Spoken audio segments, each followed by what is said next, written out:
The sky above Neo-Hanoi glowed an unnatural blue, filtered through the enormous oxygen domes that enveloped the floating city.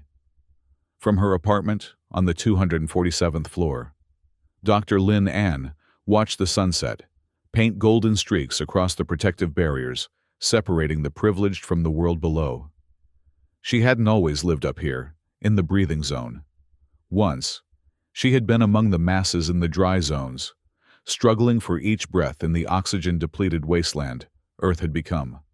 Lin An turned away from the window, her wrinkled hands trembling slightly as she adjusted the settings on her personal oxygen purifier. At 72, she was considered ancient in this new world, where respiratory diseases claimed most by 50. The irony wasn't lost on her. The woman who had once pioneered revolutionary oxygen-generating genetically modified plants now depended on artificial air, like everyone else. Her apartment was sparse but functional, much like her current life, after OxyCorp had shut down her research 15 years ago, declaring it economically disruptive. She had retreated into obscurity. The walls were lined with forgotten awards and academic certificates, dusty reminders of a time when she believed science could save humanity, rather than enslave it. The communication panel on her wall beeped insistently. Unusual. Few people contacted her these days. "Accept," she commanded, her voice still carrying the authority of the renowned scientist she once was. The holographic display flickered, revealing the gaunt face of a young man. His skin had the grayish tinge common among those suffering from chronic oxygen deprivation. "Grandmother," he wheezed, each word clearly costing him precious breath. "It's Kwong." Lin An moved closer to the display, shocked. Her grandson lived in Dongshuai, one of the most severely oxygen-depleted regions in what was once lush Southeast Asia. Communication between the zones was strictly monitored and prohibitively expensive. "Kwong, how did you—" "No time," he interrupted, his breathing labored. "OxyCorp. New clean air package. Prices tripled overnight." He paused, struggling. "People are dying faster now, including me."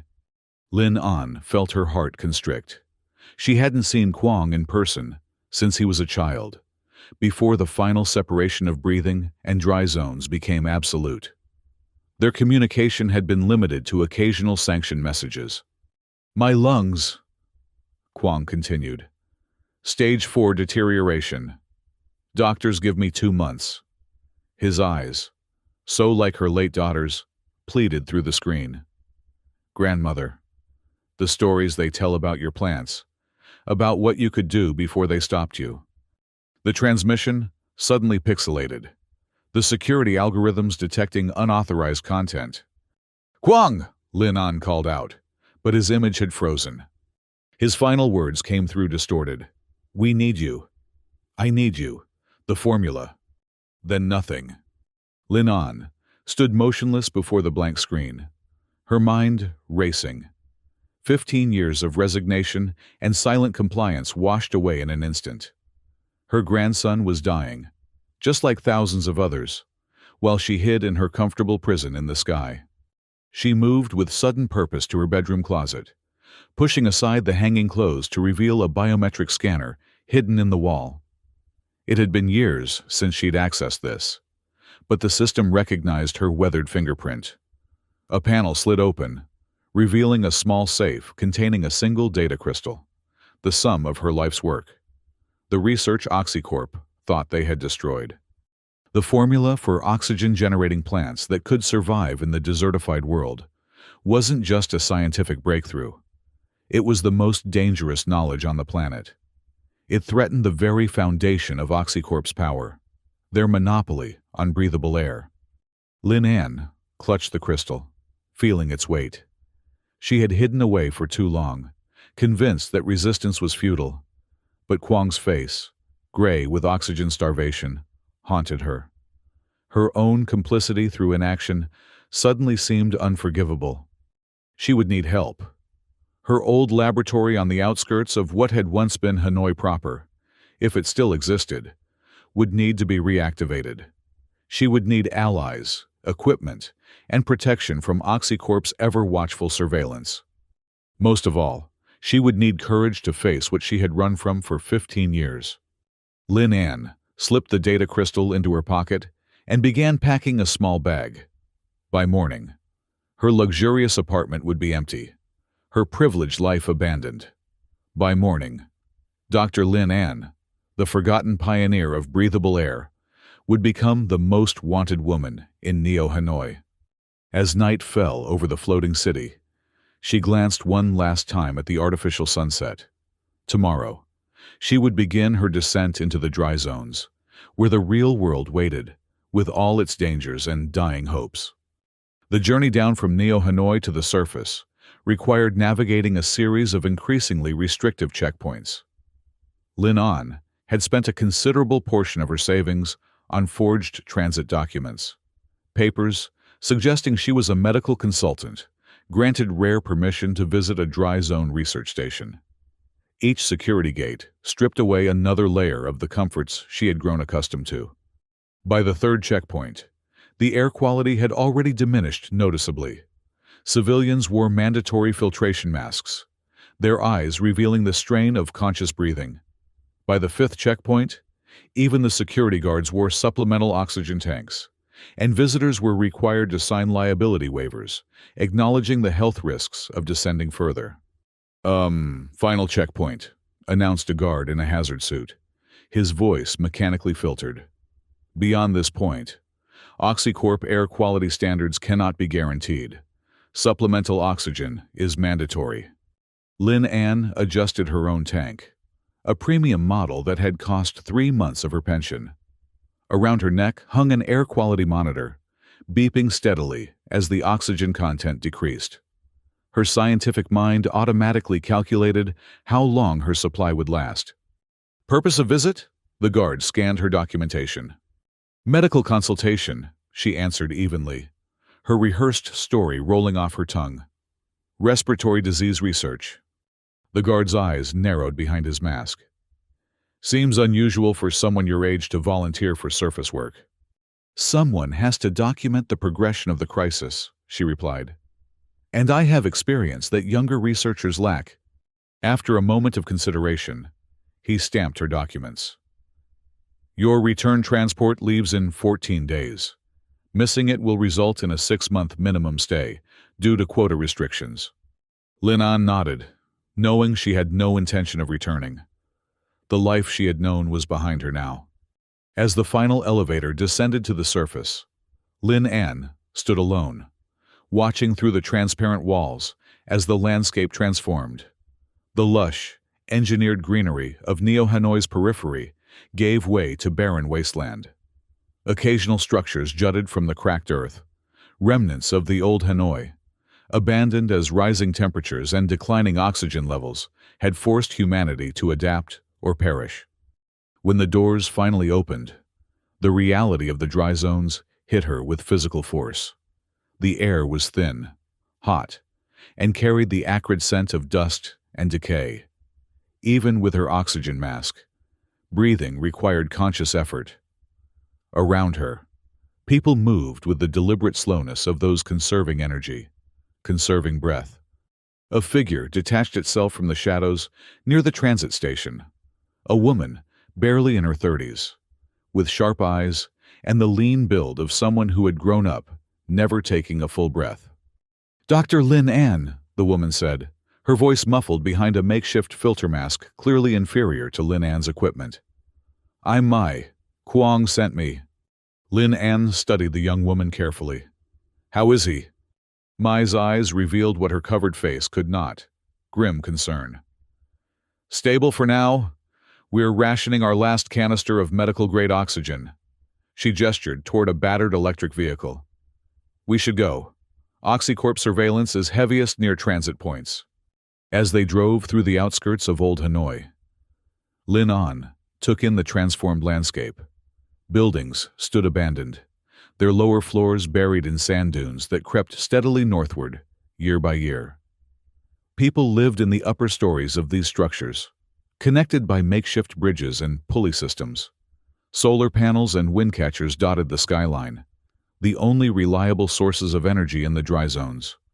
"The free breath movement has been waiting for you," Mai said, navigating around a collapsed section of highway. "Some didn't believe you would come." "Free breath movement?" "Underground network. We redistribute oxygen, sabotage price gouging, share breathing techniques." Mai glanced at her. "Kwong is one of our coordinators, or was, until his condition worsened." Lin An felt a surge of pride mingled with concern. "And my old laboratory?" "Still there. OxyCorp stripped it, but the underground levels remain sealed. We've been gathering equipment, piece by piece." Mai's eyes crinkled in what might have been a smile behind her mask. "Your arrival changes everything. With your knowledge." "My knowledge is 15 years outdated," Lin An cautioned. "And OxyCorp will be monitoring for any signs of my research restarting." "We're counting on it," Mai replied. "The trap catches no prey without bait." The statement sent a chill through Lin An. She had come to save her grandson, not to become a revolutionary symbol. Yet, as they drove deeper into the dry zones, past children with oxygen-starved limbs and elderly people wheezing on communal air tanks, she understood that personal motivation alone would not be sufficient. This wasn't just about Kwong anymore. It was about all of them, an entire world struggling to breathe while corporations sold them their next gasp at premium prices. Their vehicle finally stopped before what appeared to be an abandoned university building, its once grand facade now crumbling. But appearances in the dry zones were deliberately deceiving. Mai led her through a series of hidden passages, past security checkpoints staffed by fierce-eyed volunteers, and finally into a cavernous underground space, humming with activity. The Free Breath Movement's headquarters was a marvel of ingenuity and desperation. Salvaged laboratory equipment sat alongside homemade air purifiers. People in mismatched protective gear moved with purpose, some monitoring communications, others working with plants in sealed chambers. And there, in a corner equipped with medical monitoring devices, lay Kwong. Even from a distance, Lin An could see the oxygen tube in his nose, the struggle in his chest as he breathed. "Grandmother," he whispered when she reached his side, his face lighting up despite his weakness. "You came." Lin An took his hand, feeling the feeble pulse beneath his skin. "I should have come years ago," she said, removing the data crystal from around her neck. "But I'm here now, and I've brought hope." Kwong's eyes fixed on the crystal, understanding its significance. "The formula." "The beginning of one," she corrected. "It will need work, updating, and we'll need specific plant samples, rare ones that might not exist anymore." "We have people," Kwong assured her, his voice strengthening with excitement. "Networks across all the dry zones. Whatever you need, we'll find it." As if on cue, a tall man approached, his mechanical expertise evident in the modified breathing apparatus he wore. "Dr. Lin An," he said, extending a hand. "I'm Tung, Engineering Division. We've prepared your laboratory as best we could." Lin An glanced around at the faces watching her, dozens of people whose lives literally depended on the knowledge she carried. The weight of their expectations pressed on her more heavily than the thin air of the dry zone. "Show me," she said, slipping back into the authoritative tone she had once used when directing a team of the world's brightest scientists. "We have work to do." The laboratory was a shadow of what she had once commanded, but its potential was unmistakable. Salvaged gene sequencers, improvised growth chambers, and a remarkable collection of plant specimens gathered from across the continent's remaining habitable areas. As Lin An surveyed the equipment, Mai worked at a computer terminal nearby, her fingers flying across the interface. "What exactly do you do for the movement?" Lin An asked her. Mai's eyes remained fixed on her screen. "I acquire information. OxyCorp security, research developments, distribution schedules." A slight smile. Their systems aren't as impenetrable as they believe. She's being modest, Tung interjected, adjusting something on a ventilation system. Mai is the most accomplished hacker in the dry zones. She's penetrated OxyCorp's inner networks multiple times. Lin An raised an eyebrow. That's extremely dangerous work. No more dangerous than what you're about to attempt, Mai countered, finally meeting her gaze. OxyCorp doesn't just control oxygen. They control information about it. We can't fight what we don't understand. Lin An nodded slowly, beginning to appreciate the scope of the resistance operation. And you, Tung, engineering, you said? Mechanical and environmental systems, he confirmed. I worked on atmospheric processors before. He gestured vaguely at the world around them. Before everything collapsed. Now I build what we need from what we can find. The three of them formed an unlikely alliance. The aging scientist with her revolutionary formula, the young hacker with her digital weapons, and the pragmatic engineer with his hands-on knowledge. Around them, other members of the Free Breath movement watched with barely contained hope. I need to be clear about something, Lin An said, facing the assembled group. What we're attempting isn't just illegal under OxyCorp regulations. It's challenging scientifically. The formula I developed 15 years ago was promising, but incomplete. Plants that generate enough oxygen to matter, that can survive in these conditions. They don't exist yet. But they could, Tung said. Not a question. Yes, Lin An acknowledged. With the right genetic modifications, the right growing conditions. But it will take time.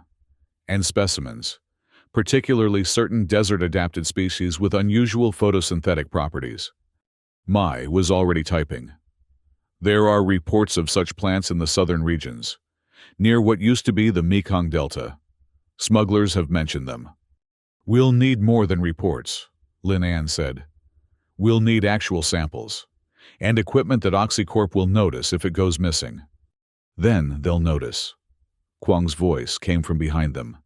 He had left his bed, supported by another movement member. Whatever the cost, we pay it. People are dying every day, while OxyCorp executives breathe pure mountain air shipped from artificial reserves. Lin An saw in her grandson's eyes the same determination that had once driven her own research, before pragmatism and fear had led her to compromise. She had forgotten what it felt like to fight for something that mattered more than personal survival. Very well, she said, turning to the data crystal in her hand. Let's begin. The first week passed in a blur of activity. Lin An worked tirelessly, her body adjusting painfully to the reduced oxygen levels as she refused to use more than her fair share of the movement's limited supply. She spent hours reconstructing her old research, updating formulas based on current conditions, and identifying the most promising plant candidates for genetic modification. Mai established secure communication channels with other resistance cells across the dry zones, coordinating the search for specific plant specimens. Reports came in daily, most negative, some promising, none yet yielding the exact varieties Lin An needed. Tung focused on modifying their equipment, creating sealed environments where experimental plants could be grown under precise conditions. His ingenuity with limited resources repeatedly amazed Lin An. How did you learn to do all this? She asked him one evening as he reconfigured a moisture reclamation system. Necessity, he answered simply. When breathing becomes a luxury, you either adapt or die. On the 8th day, a breakthrough arrived in the form of a breathless messenger. A resistance cell in the southern regions had located a patch of unusual vegetation growing in the ruins of what had once been a coastal research station. The plants, some kind of heavily mutated mangrove variant, were thriving despite minimal water and oxygen-poor conditions. This could be what we need, Lin An said, examining the digital images. The root structure suggests extraordinary gas exchange capabilities. The excitement rippling through the movement was palpable. For many, It was the first concrete hope they had experienced in years. But as preparations were made to retrieve samples, dissenting voices emerged. During a strategy meeting, Tung raised concerns that others had been whispering privately. "These modifications you're proposing," he said, reviewing Lin An's preliminary formulas. "The genetic drift could be unpredictable. What happens if these plants escape containment? What happens to the remaining ecosystem?" "There is barely an ecosystem left to protect," Mai argued. "We're talking about survival." "We're talking about potentially making things worse," Tung countered. "Dr. Lin An, you're proposing radical alterations to photosynthetic processes. What are the secondary effects?" Lin An appreciated his caution, even as she recognized the urgency driving Mai and others. "You're right to be concerned," she acknowledged. "Any introduced organism with enhanced survival capabilities poses risks. But we can build in limitations, genetic switches that prevent uncontrolled spread. Like the ones that were supposed to control the desert kudzu that now covers half of what used to be China?" Tung's skepticism was evident. "Nature finds a way, Doctor. Always." "So does death, if we do nothing," Kwang interjected from his seat. His condition had stabilized somewhat, but his breathing remained labored. "OxyCorp is raising prices again next month. The announcement just leaked on their internal networks." Mai nodded grimly. "Confirmed. The new premium breathing package will replace all standard options. 30% price increase with reduced volume." The news settled heavily on the group. For those already rationing every breath, a 30% increase meant only one thing: more deaths. "We proceed with caution," Lin An decided. "But we proceed. Tung, I need you to design additional containment protocols. Nothing leaves the laboratory without multiple fail-safes." The engineer nodded reluctantly. "I'll do what I can." As the meeting dispersed, Mai lingered behind. "There's something else you should know," she said once they were alone. "OxyCorp has increased surveillance activity in this sector. Their security algorithms are scanning for unusual resource allocations, power usage patterns." "They suspect something?" "They always suspect something. But yes, specific parameters are being monitored that suggest they're looking for signs of biotechnology research." Mai's expression darkened. "They're hunting for you, Dr. Lin An. They never stopped." The revelation shouldn't have surprised her, yet it did. "After 15 years, I'm hardly a threat to them anymore." Mai's laugh was bitter. "You're the only true threat they ever faced. Your research was the only thing that could have broken their monopoly. Why do you think they didn't simply kill you? They needed to know if copies of your work existed elsewhere. Lin An considered this. They kept me alive as bait. And in comfortable house arrest in Neo Hanoi, where they could monitor your every communication." Mai gestured at the laboratory around them. "Which means our timeline just got shorter. Once they confirm you've left your assigned residence." "How long?" "Days. Maybe. Their bureaucracy moves slowly, but their security forces don't." Mai hesitated. "There's one more thing. When we retrieve those plant samples from the south, OxyCorp will be watching those areas too. Their satellites track any signs of vegetation that shouldn't exist." Lin An felt the weight of responsibility pressing down on her. Every action they took now would trigger reactions from forces with vastly superior resources and power. They were engaged in a deadly chess game where one misstep meant not just personal failure, but the extinguishing of hope for millions. "Then we need to give them something else to watch," she said finally. "A distraction." Mai's eyes lit with understanding. "I might have just the thing." The distraction came 3 days later in the form of a catastrophic failure in Neo Hanoi's Western oxygen distribution network. As alarms blared across the floating city and emergency systems engaged, OxyCorp's security resources were diverted to managing the crisis. No one died. Mai had ensured the safety protocols remained functional, but the chaos created a perfect window of opportunity. While attention focused upward, a small team led by Tung slipped south toward the reported location of the mutant mangroves. Meanwhile, Lin An worked feverishly to prepare the laboratory for the specimens, knowing that every hour counted. She was making final adjustments to a gene sequencer when Kwong appeared in the doorway, looking even more haggard than usual. "You should be resting," she told him, noting the blue tinge to his lips despite his supplemental oxygen. "Hard to rest knowing time is running out." He moved carefully to sit beside her.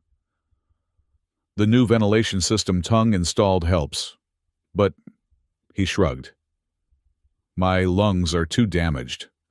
Lin An felt the familiar twist of grief and determination. "We'll find a way." "I know you will," he said with surprising certainty. "That's not why I came." He pulled out a small data tablet. "I wanted to show you something. The reason I believed you would come, even when others doubted." The tablet displayed news footage from 15 years earlier. Lin An herself, younger and fierce with conviction, standing before her original laboratory. "This planet can breathe again," her recorded self declared. "We have the technology to reverse the oxygen depletion crisis. No one should pay for air. No one should gasp while others profit from their suffering." The footage cut to OxyCorp security forces arriving, the laboratory being sealed, Lin An herself being escorted away. "They played this footage as a warning," Kwong explained. "An example of dangerous thinking. But for many of us, it became something else, proof that another way was possible." Lin An stared at her younger self, remembering the idealism that had driven her then. "I gave up too easily," she admitted. "I accepted their terms. Comfortable imprisonment in exchange for silence." "You survived," Kwong corrected. "And now you're here, when it matters most." Their moment was interrupted by Mai bursting into the laboratory, her expression tense. "We have a problem. Tung's team retrieved the samples. They're incredible, exactly what we needed. But they were spotted by OxyCorp drones on the return journey." "Where are they now?" Lin An demanded. 10 kilometers out and moving carefully. But OxyCorp has deployed ground teams to intercept them." Mai's fingers flew over her communication device. "I'm trying to guide them through blind spots in the surveillance network, but it's getting harder." Lin An made a quick decision. "We need to prepare for immediate experimentation when those samples arrive. Get the genetic sequencing equipment ready. If OxyCorp is moving, our timeline has collapsed." As they worked, reports continued to flow in. Tung's team was being pursued but still moving, taking evasive routes through the ruins of Old Hanoi. The specimens were secure, 5 different varieties of the mutant mangrove, each showing slightly different adaptations to the harsh environment. "These plants shouldn't exist," Mai commented, reviewing the preliminary data Tung had transmitted. "Not in these conditions." "Nature adapts," Lin An replied, echoing Tung's earlier statement, but with hope rather than caution.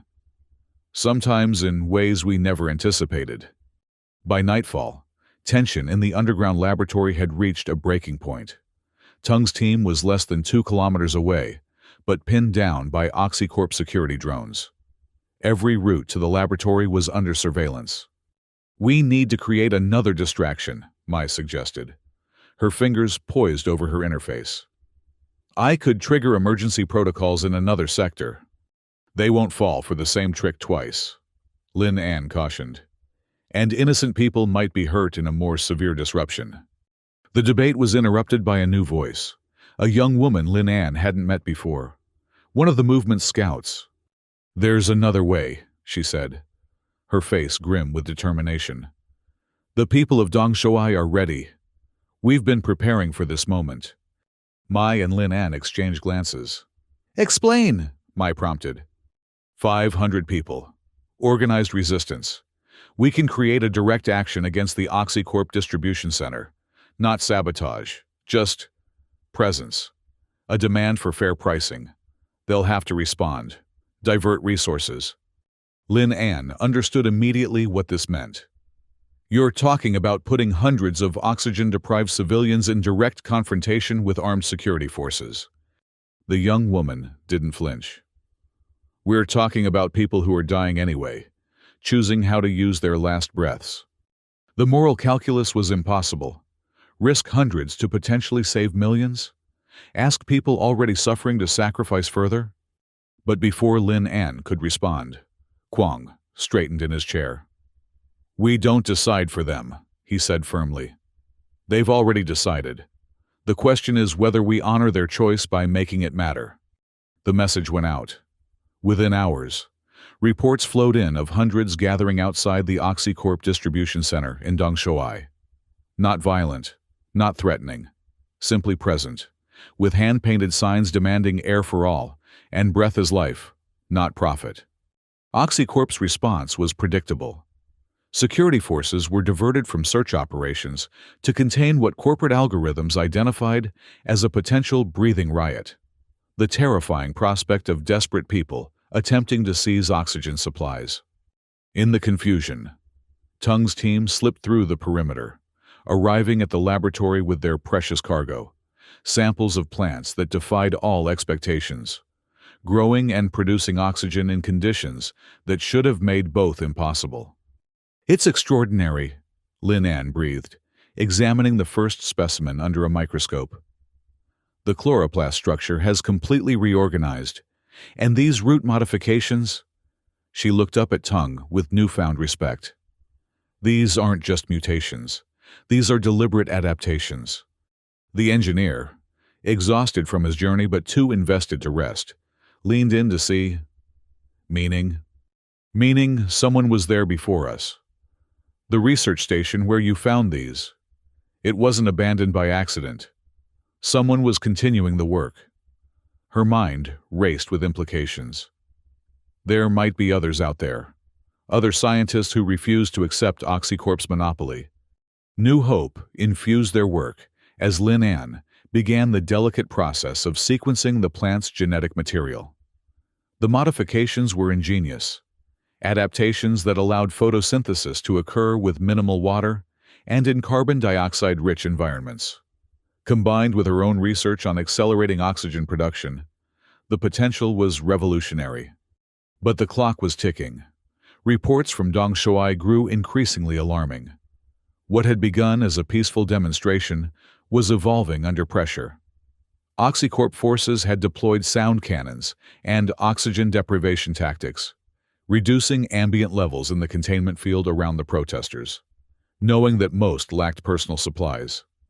They're going to kill them, Mai said, monitoring the communications. Slowly, publicly, deniably. Lin An worked faster, her fingers flying across the gene sequencer. How much longer can they hold out? Hours. Maybe, Mai's voice caught. Some are already collapsing. The weight of those lives pressed down on Lin An as she completed the preliminary sequence analysis. The results confirmed her hopes. These plants, combined with her earlier work, could create a breakthrough. Plants that could transform the planet's atmosphere, given time and distribution. But time was precisely what they didn't have. We need to accelerate, she decided. Tung, prepare the growth chamber for immediate implementation. Mai, I need you to compile all our data, everything we've learned, every sequence, every modification protocol, into a package that can be distributed globally. Mai looked up sharply. You want to release the research publicly, before testing? The testing will happen regardless. But not just in our laboratory. Lin An's expression was resolute. Every resistance cell, every underground scientist, every person with access to even basic equipment needs this information now. OxyCorp can shut down one laboratory. They can't shut down thousands. The decision was made. As Tung prepared the growth chamber for the first experimental plants, Mai compiled the research data, and Lin An finalized the genetic modifications. The three worked in focused silence, each understanding that they had crossed a point of no return. Outside their laboratory, The world continued its desperate struggle for breath. In Dongshuai, protesters collapsed one by one, while OxyCorp security maintained their containment perimeter. In Neo-Hanoi, privileged citizens received notification of temporary service adjustments due to civil disruptions, corporate euphemisms for the violence occurring below.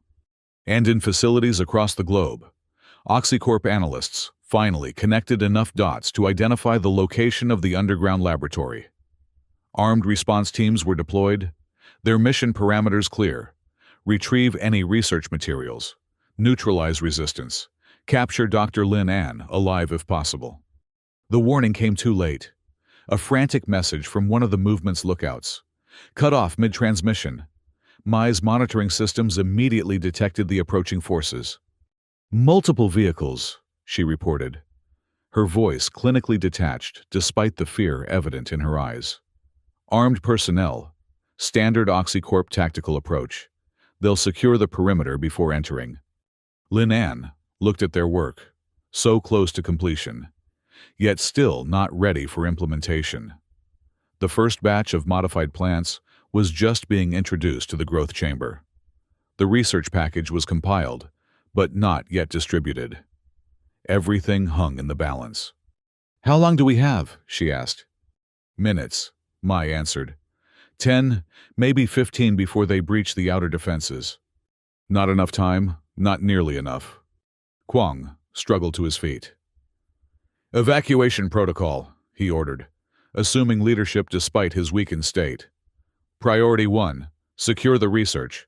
Priority 2, protect Dr. Lin An.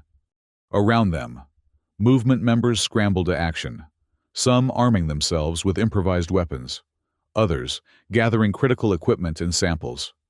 "The research goes with you," Kwang told Lin An, pressing a respirator mask into her hands. "There's an escape tunnel. Leads to a secondary facility, smaller, but equipped enough to continue." Lin An shook her head. "The growth chamber can't be moved. The process has started.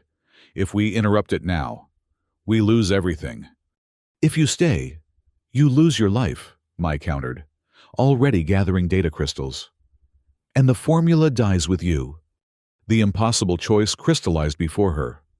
Leave, preserving the knowledge but abandoning the immediate hope of proof?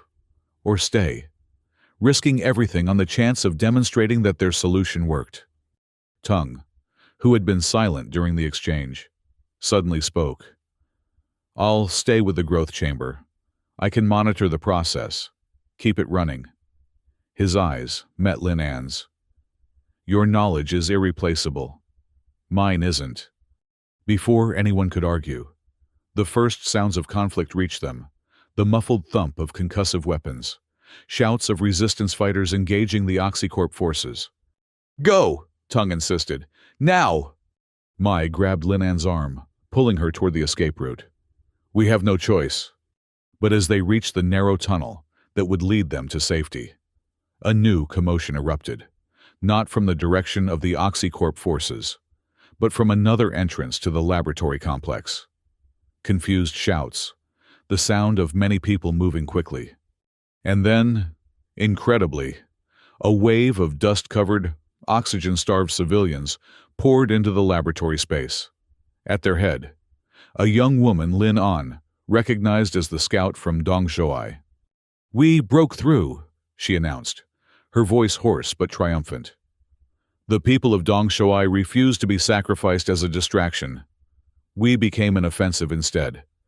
Behind her came dozens, then hundreds of people, ordinary citizens armed with determination and desperation.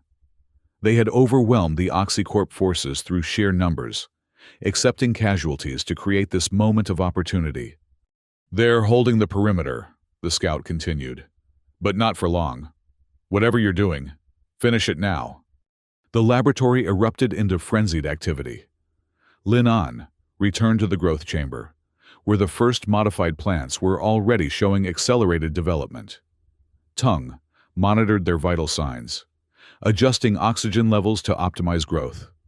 Mai worked furiously at her terminal, preparing to broadcast their findings globally the moment they had confirmation of success. And all around them, the people of Dong Shuai, ordinary men and women who had risked everything for this chance, formed a human shield between the scientists and the approaching OxyCorp forces. The next hour passed in a blur of tension and hope. The modified plants grew at an accelerated rate, their unique genetic structure allowing them to produce oxygen far more efficiently than any natural plant. Monitors showed steadily increasing oxygen levels within the sealed growth chamber, proof that the concept worked. Outside, the sounds of conflict intensified. OxyCorp had brought in reinforcements, determined to squash this resistance once and for all. The human barrier began to falter as armed forces pushed closer to the laboratory's core. "We need more time," Lin An said, watching the oxygen readings. "Another 30 minutes to document conclusive results?" "We don't have 30 minutes," Mai replied, her fingers flying across her terminal as she worked to maintain their communications network. OxyCorp has deployed military-grade suppression drones. They're cutting through our outer defenses. Kwang, who had been coordinating the civilian defenders, despite his weakened condition, rejoined them. "How much longer?" he wheezed, each word clearly costing him precious energy. 30 minutes for conclusive results," Lin An repeated. "But what we have now is promising. The oxygen generation rate is already 15% above baseline." A decision crystallized in Mai's eyes. "Then we go with what we have. I can broadcast the formula and preliminary results to every resistance cell worldwide. It won't be perfect, but it gives others a starting point." "But without conclusive proof, will anyone risk implementing it?" Tung asked. "They will when they see that OxyCorp was willing to massacre civilians to prevent its release," Mai answered grimly. Another explosion rocked the laboratory, closer this time. Dust rained from the ceiling as support structures began to fail. "Do it," Lin An decided. "Send everything we have. The formula, the genetic sequences, the preliminary results. Let others continue what we've started." Mai nodded and began the transmission process, using encrypted channels to distribute their research to resistance cells globally. The data moved in packages, designed to reassemble even if parts were intercepted and destroyed. But as the transmission reached its midpoint, alarms blared from Mai's terminal. "They're onto us," she reported, her voice tight with tension.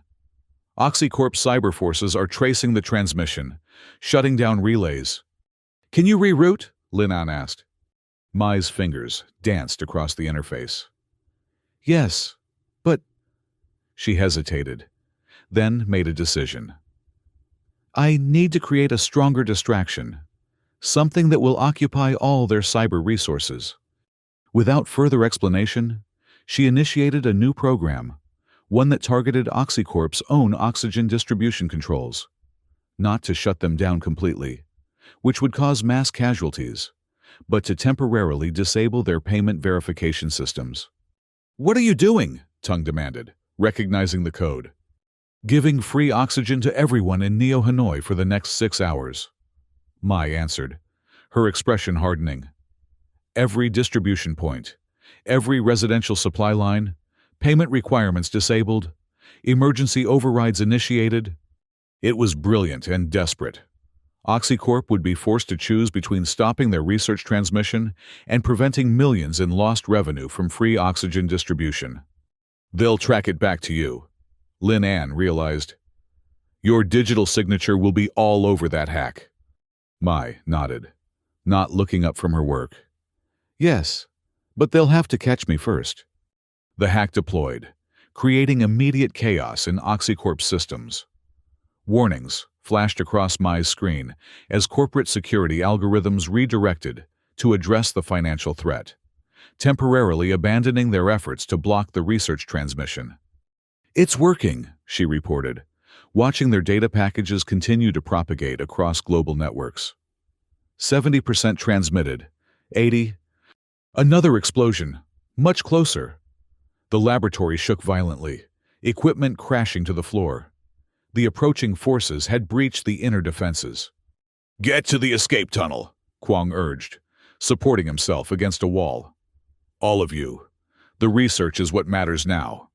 "Not without you," Lin An insisted, moving to help her grandson. But Kwong shook his head. "I'll buy you time." His eyes, so like his mother's, held a calm acceptance that broke Lin An's heart. "My lungs are failing anyway. Let my last breaths mean something." Before she could protest, armed OxyCorp forces burst through the laboratory's main entrance. Civilian defenders engaged them desperately, but the outcome was inevitable. Superior weapons, superior oxygen supplies. The corporation's advantages were overwhelming. "Transmission complete," Mai announced. "The research is out. They can't stop it now." As if to punctuate her statement, the growth chamber's monitoring system emitted a series of triumphant beeps. The modified plants had reached a critical developmental stage, their oxygen production now 30% above baseline, enough to make a significant difference in a contained environment. "Proof of concept, proof of hope. Take the seedlings," Lin An ordered Tung. "Get them to the secondary facility." The engineer nodded, carefully extracting several plants from the growth chamber and securing them in a portable container. "What about you?" Lin An looked at the approaching OxyCorp forces, then at Kwong, who had positioned himself between them and the escape route. "I'm staying with my grandson." Mai grabbed her arm.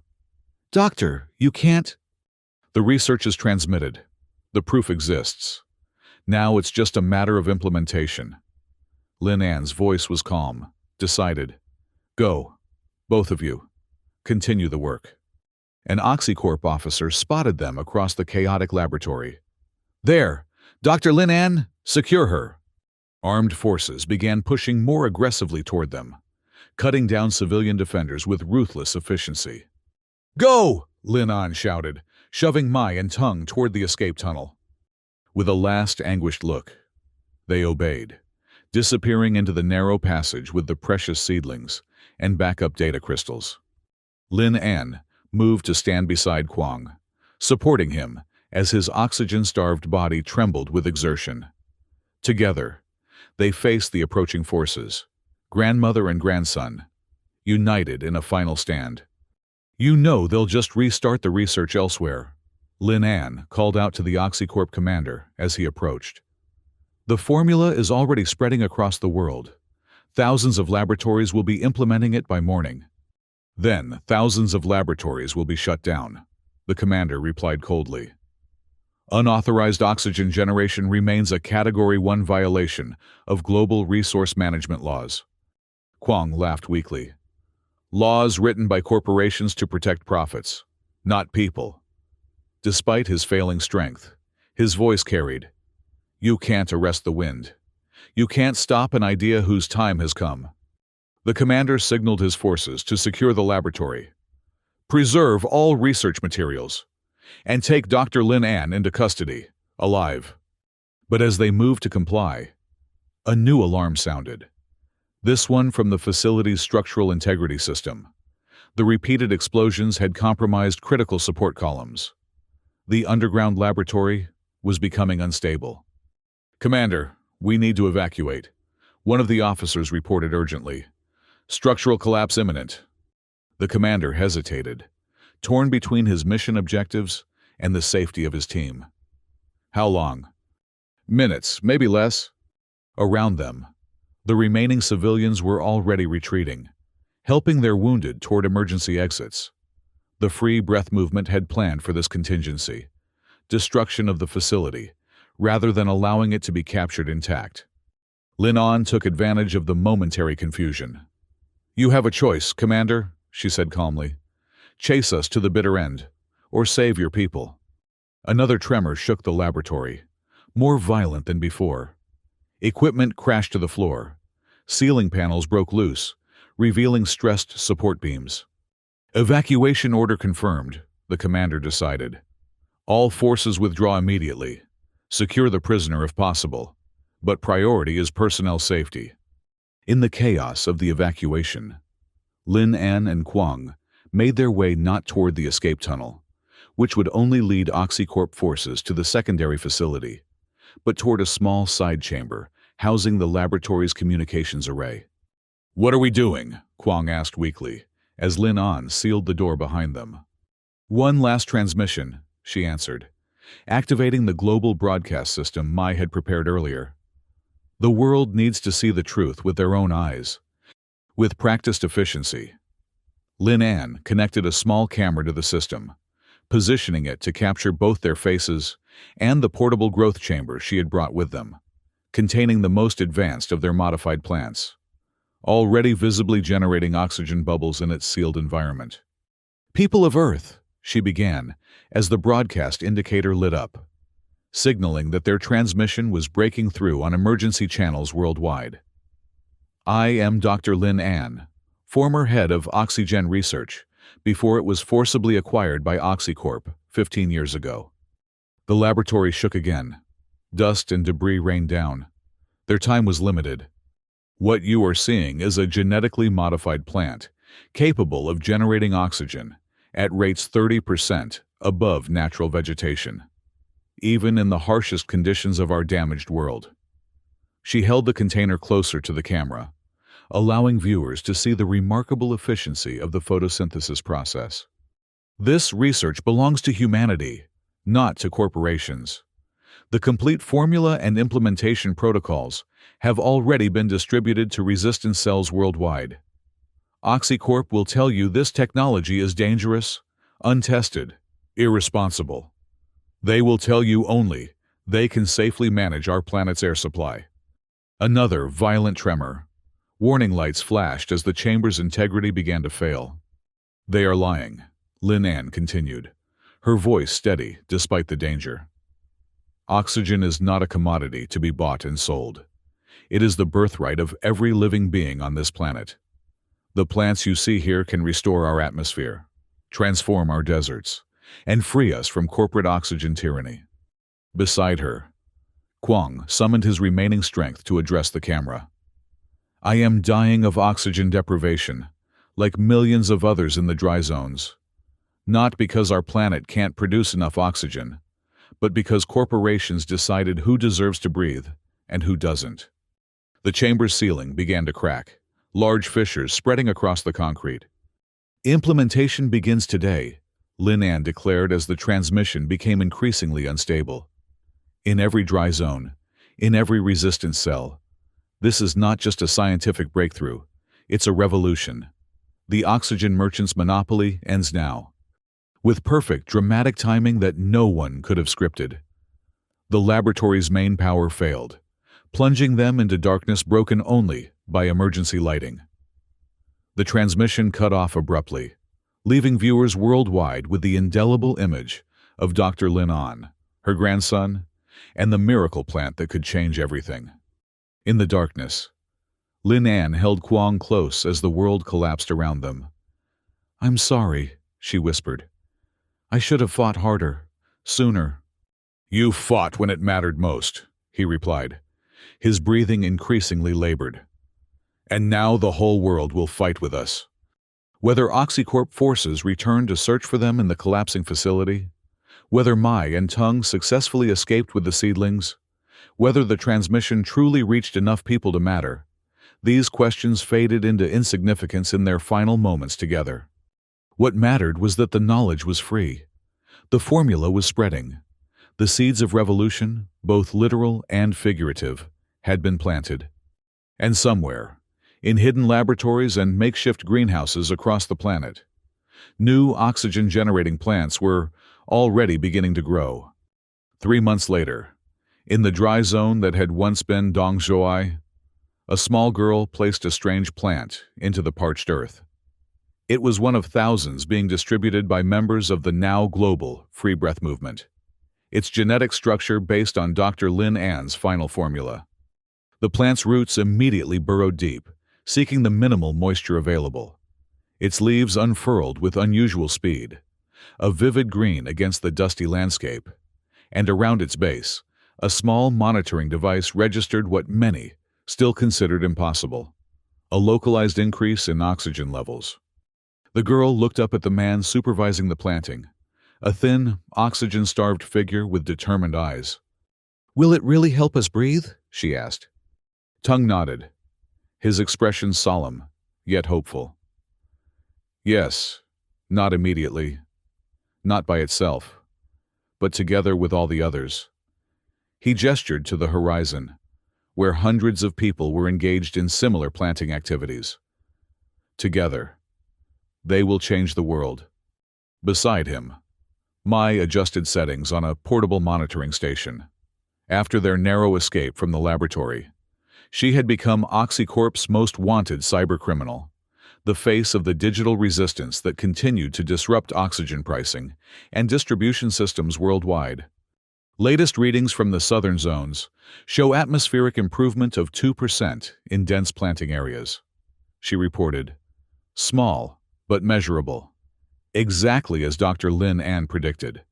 OxyCorp had responded to the spreading resistance with predictable force, raiding suspected planting operations, arresting movement leaders, flooding media channels with warnings about untested biological agents, threatening global stability.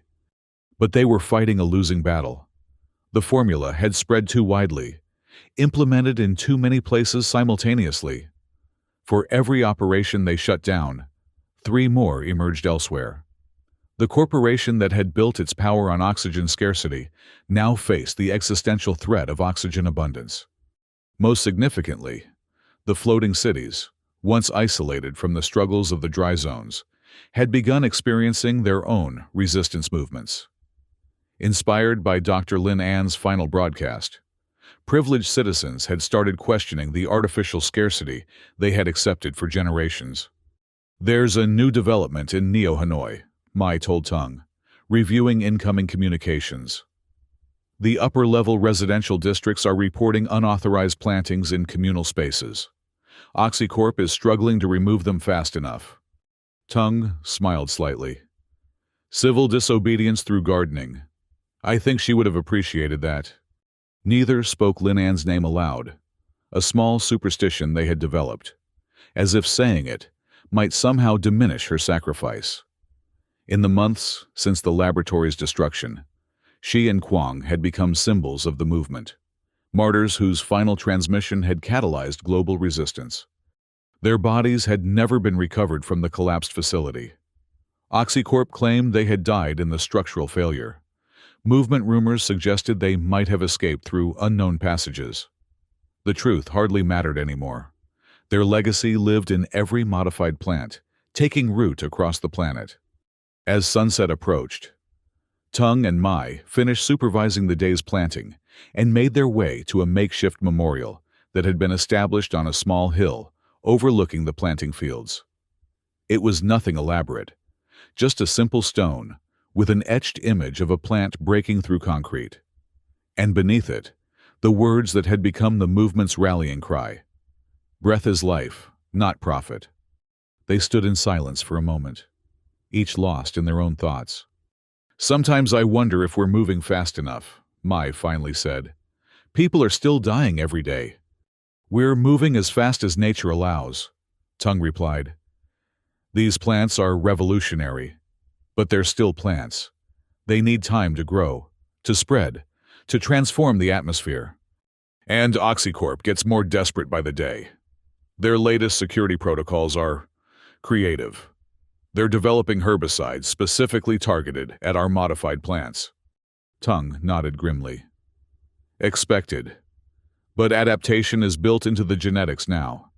Each generation will resist better than the last."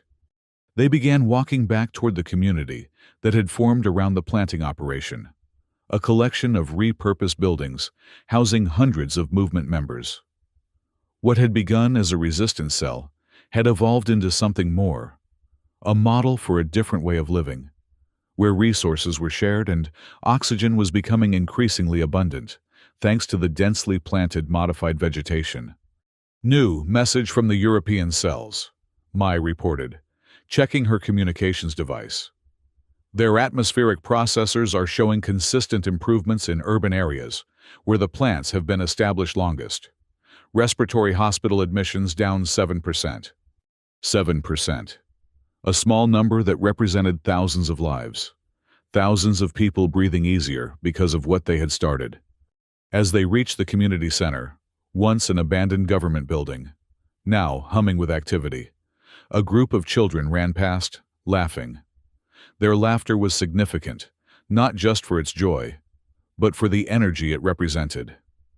Children in the dry zones had rarely had breath to spare for laughter before.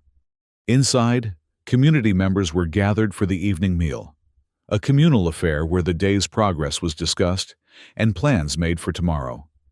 The atmosphere was one of cautious optimism, of people who had experienced too much suffering to embrace hope unreservedly, yet who could no longer deny the evidence of positive change around them. Tung took his place at a table, nodding to familiar faces. 3 months of working together had forged bonds that transcended their original connections to the resistance. These people were becoming something more than allies. They were the foundation of a new society emerging from the ruins of the old. "Latest atmospheric readings," someone called out as Mai entered. She displayed the data on a large screen. Continuing the upward trend. Localized improvements most significant in dense planting zones, with gradual dispersion to surrounding areas. A cheer went up, restrained but genuine. These small victories sustained them through the ongoing struggle. "And OxyCorp?" another voice asked. Mai's expression darkened. "Still fighting, still dangerous, but increasingly defensive rather than offensive." Their latest public announcement included the first ever mention of pricing adjustments in response to changing atmospheric conditions. This news generated an even stronger reaction, a mixture of disbelief and vindication. OxyCorp acknowledging, even obliquely, that conditions were changing represented a monumental shift. "They'll try to co-opt the movement next," Tung predicted. "Claim they always supported sustainable oxygen solutions, that they were simply waiting for properly tested technologies." "Let them," said a voice from the back of the room. "History will remember the truth." The meal continued, conversations flowing between practical planning and philosophical discussions about the world they were creating. Not just a world with more oxygen, but a world with different values, where essential resources were shared rather than commodified, where cooperation replaced competition. Later, as the community settled for the night, Tung found himself drawn back to the hillside memorial. The stars were unusually visible, a benefit of the improving atmosphere, which carried less pollution as the modified plants filtered the air more efficiently than their natural counterparts. He wasn't entirely surprised to find Mai already there, her face illuminated by the soft glow of her data tablet as she reviewed the day's figures. "You should rest," he told her, the same advice she regularly gave him. "Soon," she promised, not looking up.